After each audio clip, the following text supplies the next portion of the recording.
పెద్ద హృదయంతో మేము కూడా పెద్ద హృదయంతో మీరు ఇచ్చే సూచనలు విందామని ఆలోచన చేస్తే ఇష్టారాజ్యం విమర్శలు చేస్తూ పోతా ఉన్నారు అధ్యక్ష. దయచేసి వారికి ఇచ్చిన సమయం ఎక్కువ తీసుకున్నారు. క్లోజ్ చేసి మా గౌరవ సభ్యులు చాలా మంది కూడా మాట్లాడుతుంది అధ్యక్ష. దయచేసి వారికి మా సంఖ్య ప్రకారం మాట్లాడతారు. హరీష్ రావు గారు 1 మినిట్. సభానాయకుడు సభలు లేనప్పుడు ప్రస్తావించడము సరైన పద్ధతి కాదు. ఒకటి. రెండవది, ఈ చర్చ బడ్జెట్కు సంబంధించిన చర్చ కాబట్టి ఇతర అంశాలను తీసుకురాకుండా దయచేసి ఈ సభా మర్యాదలను కాపాడండి. ప్లీజ్ కన్క్లూడ్ చేయండి. Thank you speaker sir. అంటే నేను కూడా ఏం ఆరోపణలు చేయలేదు అధ్యక్ష. వారు సభలో అన్న మాటను ఉచ్చరిస్తూ మాట్లాడాను. సంస్కారం అనేది ఎంత గొప్పగా ఉందని చెప్పే ప్రయత్నం చేసిన.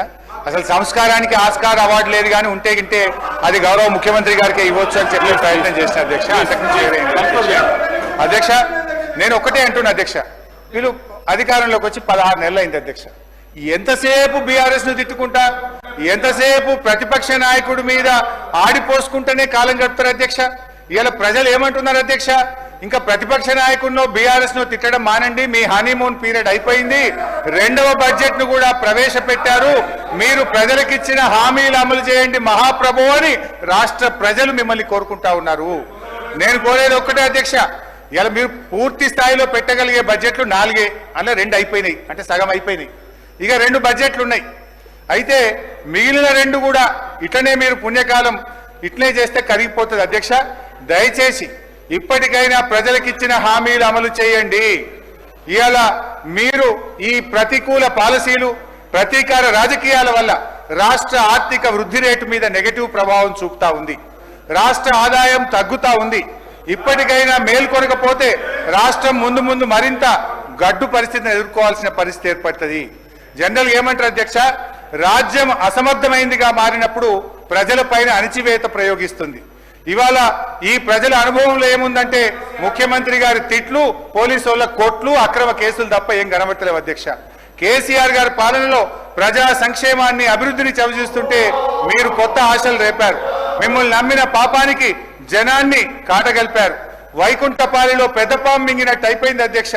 ఆ మార్పు ఏమిటో జనానికి తెలిసిపోయింది. జనం తీర్పు ఏమిటో ఓట్ల రూపంలో తెలవడానికి ఇక కొంత సమయం మిగిలింది అధ్యక్ష. ఒకటే నిమిషం అధ్యక్ష, 1 మినిట్ ప్లీజ్. ఒకటే నిమిషం అధ్యక్ష, ఒక చిన్న కథ చెప్పిన ఉపన్యాసాన్ని ముగిస్తా అధ్యక్ష. ఓన్లీ 1 మినిట్ అధ్యక్ష. పంచతంత్రంలో చిన్నయ్య సూరి గారు చెప్పిన కథ అధ్యక్ష. ఇది పంచతంత్రంలో చిన్నయ్య సూరి గారు చెప్పిన కథ అధ్యక్ష. ఒక నక్క ఆహారాన్ని వెతుకుంటూ ఊర్లోకి వచ్చిందట అధ్యక్ష. అక్కడ రజకులు ఉపయోగించే నీలి రంగు ఉన్న తొట్టిలో పడిపోయింది. ఆ నక్కకి ఏమైపోయింది, ఆ తొట్టిలో పడితే ఆ నక్క ఒంటి నిండా నీలి రంగు అంటుకున్నది. ఆ నీలి రంగు అంటుకున్న తర్వాత అది మళ్ళీ అడవిలోకి పోయింది. ఇదేదో కొత్త జంతువు అనుకోని అడవిలో ఉన్న జంతువులన్నీ భయపడ్డాయట అధ్యక్ష. ఈ నక్క కూడా ఇదేదో బాగుంది, అందరు నాకు భయపడుతుందని, నేను దేవుడు పంపిన దూతను, ఈ రోజు నుంచి నేనే మీకు రాజును అని ఆ నక్క అన్నదట అధ్యక్ష. జంతువులు భయంతో అంగీకరించాయి. ఆ నక్క జంతువులను అనేక రకాలుగా కష్టపెట్టే భరించాయి అధ్యక్ష. ఒకరోజు ఆ నక్క పెద్ద సభ పెట్టింది, కొత్త చట్టాల గురించి చెప్తుంది.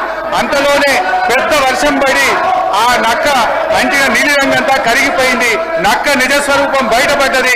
మాయ మాటలతో, మారువేషాలతో పెట్టే భ్రమలు ఎక్కువ కాలంలో నిలవదు అన్నది ఆ యొక్క నీతి సూత్రం అధ్యక్ష. వీళ్ళ మాయ మాటలు కూడా ఎక్కువ కాలం నిలవవు. వీళ్ళ మాటలు, వీళ్ళ యొక్క నీతి ఈ రాష్ట్ర ప్రజలకు అర్థమైపోయింది. జై తెలంగాణ, జై కేసీఆర్.